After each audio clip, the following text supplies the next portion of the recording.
Welcome to my YouTube channel Arya and Aditya classes. बच्चों, अब हम देखेंगे परीक्षा अध्ययन सेट नंबर 1 जो आपके मैथ का है, क्लास 5th का।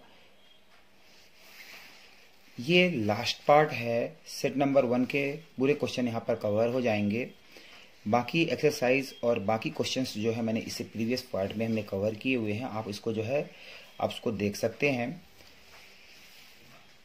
उसके अंदर मैंने बहुत इजी वे में आपको समझाने की कोशिश की है ताकि अध्ययन हो या कोई सब्जेक्ट हो, हमें उसे रटना नहीं चाहिए, हमें वो समझ में आना चाहिए ताकि हमें फ्यूचर में वो काम आ सके। और ख़ास तौर पे मैथ मैंने इजी वे में समझाने की कोशिश किया हुआ है। मेरे चैनल का नाम है आर्य एंड आदित्य क्लासेस। यदि ये अच्छा लगेगा आपको तो आप लास्ट में जरूर इसमें कमेंट आप शेयर करिएगा, अच्छा है या बुरा है या क्या इम्प्रूवमेंट मैं कर सकता हूँ।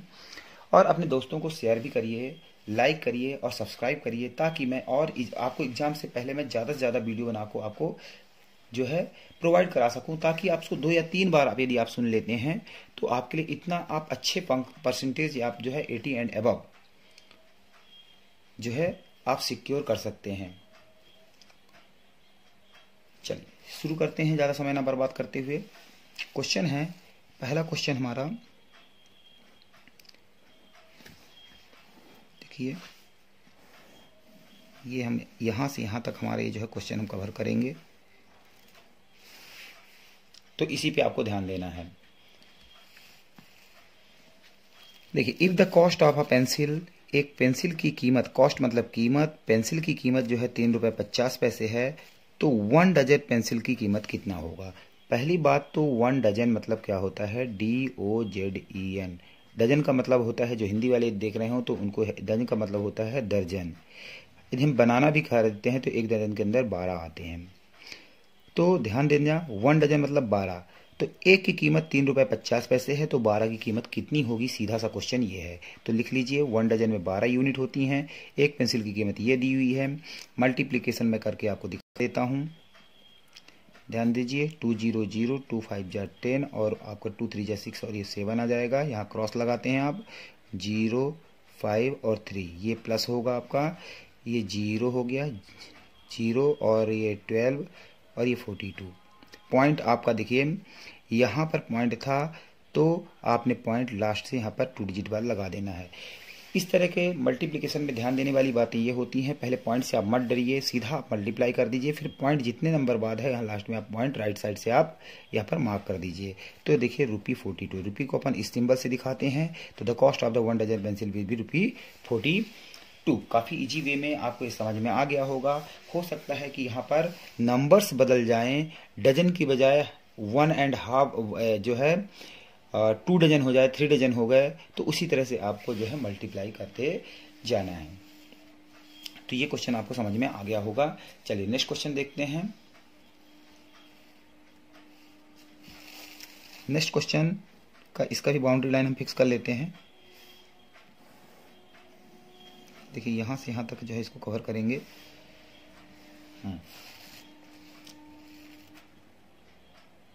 देखिए, a tank field with the 300 litre of the water, ठीक है। मान लीजिए मैं तो ऐसे ही बनाए दे रहा हूँ, ये कोई टैंक है, इस टैंक के अंदर कितना है, 300 लीटर वाटर है। How much water can be filled in the 20। अब बोल रहा है यदि मैं ऐसे 25 टैंक और ला दूं तो कितना पानी आ जाएगा, टोटल वाटर कितना होगा। तो सीधी सी बात है यार, एक टॉफ़ी 5 रुपए की है तो 10 टॉफियाँ कितने की होगी, 50 रुपए की होगी। सवाल मल्टीप्लाई किया आपने तो वहीं पे 325 मल्टीप्लाई करेंगे तो 7500 आ जाएगा। उसके बाद इसी के अंदर नेक्स्ट क्वेश्चन पूछा हुआ, देखिए, इफ द फिकिन bucket with the field with the 1 tank of the water. ये बोल रहा है यदि एक टैंक में हम 15 वाटर इसमें और फिल करते हैं, then how many bucket can be filled with the water in. तो बोला 25 टैंक्स में कितने बकेट पानी आएगा, तो इसमें भी आपने मल्टीप्लाई करना है। तो यहाँ पर आप देख सकते हैं 300 को 25 से मल्टीप्लाई कर दीजिए, 5 0 और ये हो गया 15, क्रॉस लगाया, ये 2 0 और 2 0 2 3 6, इसको आप प्लस करके आप देख लीजिए 7500 आएगा। तो वही चीज़ यहाँ पे की हुई है, मैंने मल्टीप्लाई इसका कर दिया। नेक्स्ट यहाँ का इसका मल्टीप्लाई कर दीजिए 25 इंटू 15, 5 5 जा 25, 2 कैरी, 5 2 जा 10 10 और ये 12 हो गया। फिर यहाँ पे क्रॉस 1 5 जा और ये 1 2 जा, तो देखिए 5 7 और ये, तो आपका 375 बकेट्स आ गया। तो ये आपको इजी वे में मैंने समझा दिया है। और क्वेश्चन आपको इसको जो है 2 से 3 बार आप देखेंगे तो क्वेश्चन और इजी वे में समझ में आ जाएगा। बार बार आपको बुक पढ़ने की जरूरत नहीं है। चलिए नेक्स्ट पार्ट देखते हैं।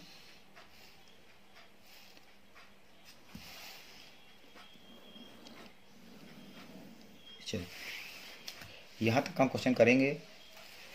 Area of the square chess board is 400 square centimetre. ध्यान दीजिए, स्क्वायर एरिया दिया है तो आपको स्क्वायर सेंटीमीटर, स्क्वायर मीटर इसी तरह में आएगा। कई बार आपको यदि स्क्वायर ऐसा आता है तो आपको समझ लेना कि एरिया ही है। Find the perimeter. देखिए एक कोई चेस बोर्ड है और चेस बोर्ड कैसा होता है, स्क्वायर होता है। इसके अंदर इस तरह के ऐसे बने रहते हैं। तो इसका जो एरिया गिवन है 400 दिया हुआ है और हमें निकालना है पेरीमीटर निकालना है। अब ध्यान दीजिए, पेरीमीटर का फॉर्मूला जो होता है वो होता है 4 इंटू साइड। अब ध्यान दीजिए, यदि मुझे पेरीमीटर निकालना है तो मुझे साइड चाहिए होगा, बट साइड तो इसमें दिया नहीं है।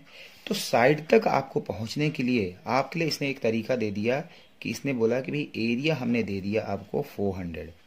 अब एरिया ऑफ द स्क्वायर आपको फार्मूला पता होना चाहिए कि ये होता है फार्मूला साइड इंटू साइड और इक्वल टू 400। थोड़ा सा इंपॉर्टेंट क्वेश्चन है, इसको आप समझिएगा। 400 जो होता है, 400 यदि मैं 20 की टेबल 20 बार ही पढ़ दूं तो 400 ही आ जाएगा।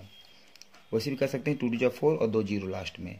अब ध्यान दीजिए यहाँ भी इसी तरह से है, तो ये आपका साइड इंटू साइड। इसको क्या लिख सकते हैं आप ध्यान दीजिए, इसको आप लिख सकते हैं साइड का स्क्वायर और इसको आप 20 का स्क्वायर। काटने का तरीका देखिए, ये और ये आपस में कट जाते हैं।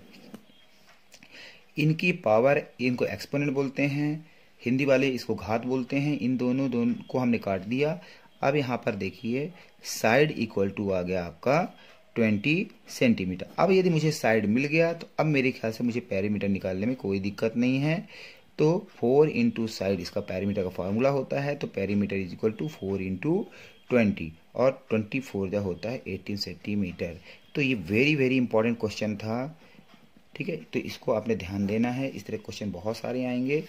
तो इस तरह से मैंने इसको इजी वे में समझा दिया। आपको एरिया और जो है और पेरीमीटर का फार्मूला स्क्वायर का, रेक्टेंगल का आपको याद होना ही चाहिए। चलिए अगला क्वेश्चन देखते हैं। हमें इसी बाउंड्री लाइन के अंदर ही देखना है। चलिए क्वेश्चन है, if there are the 30 children in a class, एक क्लास के अंदर 30 बच्चे हैं। दे हैव डिवाइडेड इन, उनको 6 के ग्रुप में डिवाइड किया जाता है।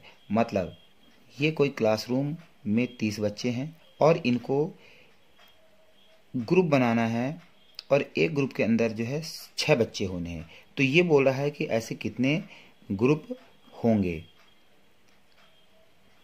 तो ध्यान दीजिए, वैसे भी हमें पता चलता है कि 6 टेबल 5 बार, तो यदि इसका मतलब 5 बार हम ऐसा कर दें तो 6 1 2 3 इसमें जो है 30 ये टोटल हो जाएंगे। लेकिन ऐसे क्वेश्चन करते कैसे हैं, इस तरह क्वेश्चन को जब हमें पूछे तो हमें डिवाइड करना होता है। तो 30 में आप 6 को डिवाइड कर दीजिए, 6 5 जा होता है 30, ये 0 0, ये आपका जो है ग्रुप आ गया, 5 ग्रुप में बनेंगे। ये देखिए यहाँ पर 1 2 3 4 5 5 6 12 18 24 और ये 30। तो इस तरह के क्वेश्चन भी ग्रुप वाले आपके आ सकते हैं, इनको भी ध्यान रखना है।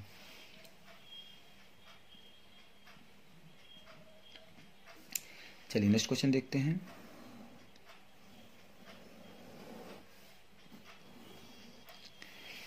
नेक्स्ट क्वेश्चन के अंदर देखिए, the area of the given rectangle, ये एक रेक्टेंगल गिवन है।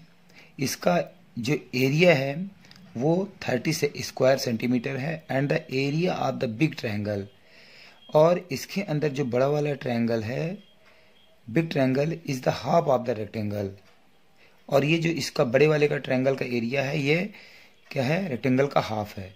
अब हमें इस ट्रायंगल का एरिया निकालना है।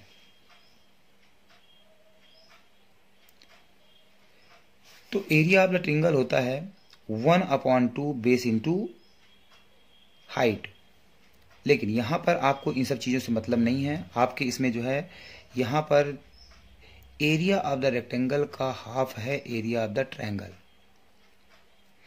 अब इसके अंदर 1/2 इंटू 30 कैसे काटते हैं, देखिए 2 1 जा 2 और यहाँ पे 30 कैसे काटेंगे, 2 1 जा 2, इससे 1 बच गया तो ये 2 5 जा 10 और 15 1 जा 15। तो ये इसका तरीका होता है कि जो बिग वाला है इसका जो है इसका एरिया 15 स्क्वायर सेंटीमीटर होगा। तो ये भी आपका स्टार मार्क कर लीजिए, इंपॉर्टेंट क्वेश्चन है, आता है ये एग्जाम के अंदर। सॉरी, चलिए नेक्स्ट क्वेश्चन देखते हैं। नेक्स्ट क्वेश्चन के अंदर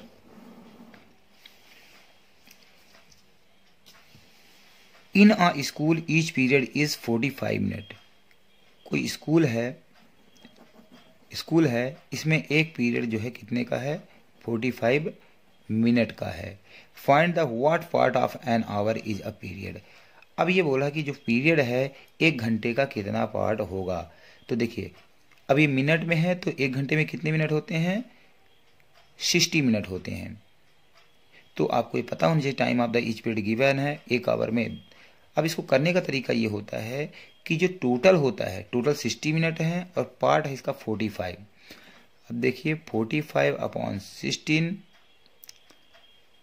अब ये 5 के टेबल में कटेंगे, 5 9 जा 45 और देखिए 5 1 जा 5, इससे 1 बच गया तो यहाँ पे 1 आप लिख लीजिए, 5 2 जा 10। फिर ये देखिए 3 के टेबल में, अब यहाँ पे बच गया आपके पास 9/12। अब कैसे होगा, देखिए 3 3 जा 9, 3 4 जा 12, तो 3/4 पार्ट ऑफ एन आवर होगा। तो इस तरह क्वेश्चन आएंगे कि एन आवर आ गया या 2 आवर आ गया, तो आपको समझ जाना है। यदि 2 आवर होता तो 120 नीचे हो जाता, ठीक है, और 3 आवर होता तो 180 हो जाता है। तो आपको समझना है, इसको रटना नहीं है। काटने का तरीका भी मैं बता रहा हूँ कि कैसे इसको सिंप्लीफाई करना है, लास्ट तक कैसे ले जाना है। तो ये क्वेश्चन आपका कंप्लीट हो जाता है यहाँ पे।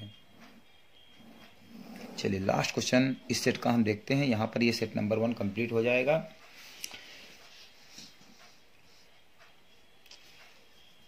लास्ट क्वेश्चन के अंदर देखिए, right all the common multiple of the 6 and 8 less than 100। तो लेस देन 100 और कॉमन मल्टीपल, मल्टीपल का मतलब होता है आपको टेबल पढ़ना है। इस चीज को आप ध्यान दीजिए कि मल्टीपल का मतलब होता है टेबल। तो देखिए 6 का टेबल, लेकिन ध्यान इसमें इसने एक बाउंडेशन लगा दिया कि यार 100 से कम होने चाहिए। तो 6 का हमने टेबल पढ़ दिया। अब आपको कोई बच्चे बोलेंगे भाई 60 तक तो खत्म हो जाता है, तो आपको 60 में फिर 6 प्लस करना है तो 66 आ जाएगा। फिर 66 में प्लस 6 करेंगे तो 72 आ जाएगा। फिर 72 में 6 करेंगे तो आपका 78 आ जाएगा। 78 में फिर 6 प्लस करेंगे तो 84 आ जाएगा। 84 में प्लस 6 करेंगे तो आपका 90 आ जाएगा। और 90 में प्लस 6 करेंगे तो 96 आ जाएगा। 96 में यदि प्लस करेंगे तो ये 100 से ज़्यादा चला जाएगा, तो हमें ज़्यादा नहीं लेना है। इस तरह सेम ये देखिए 80 तक टेबल है, फिर 8 प्लस करेंगे। अब यहाँ पर देखना है, हमें यहाँ पर ये जो चीज़ें देखना है कि इसमें जो है कॉमन मल्टीपल क्या क्या होंगे। तो कॉमन मल्टीपल के लिए आप यहाँ पर देख सकते हैं, ध्यान दीजिए लाइट का थोड़ा डिस्टर्बेंस हो गया है, लेकिन कोई बात नहीं, समझना है आपको। तो यहाँ हमें कॉमन देखिए, यहाँ पे 6 इसमें नहीं है, 12 इसमें नहीं है, 18 नहीं है, इसमें 24 मिल रहा है, तो ये दोनों मिल रहे हैं। उसके बाद देखिए 48 है, उसके बाद 72 है और 96 है। तो कॉमन मल्टीपल 6 and 8 जो है लेस देन 100 कौन कौन से होंगे, 24, 48, 72, 96। इसका मतलब जब भी इसमें मल्टीपल कॉमन मल्टीपल निकालना हो 2 का 3 का, तो हमें उनकी टेबल पढ़ लेना है। उसके बाद किससे कम तक बोल रहा है वहां तक हमें कर लेना है, और आपस जो दोनों मिल रहा है उसको हमें नंबर लिख देना है। तो आई होप आपको ये समझ में आ गया होगा। आपको ये वीडियो कैसा लगा, मैंने ज़्यादा बड़ा वीडियो बनाने की कोशिश नहीं किया है, लेकिन आपको रटाने की कोशिश भी नहीं किया है। आई होप आपको समझ में आ गया होगा। यदि आपको अच्छा लगा हो तो मेरे चैनल को जो है लाइक एंड सब्सक्राइब कर देना है, और ज़्यादा से ज़्यादा लोगों को शेयर करिए ताकि उनको भी इस चीज़ का फ़ायदा उठा सके। और कमेंट्स में ज़रूर लिखना है कैसा लगा ये video. Thank you very much for watching my video Aryan Aditya classes.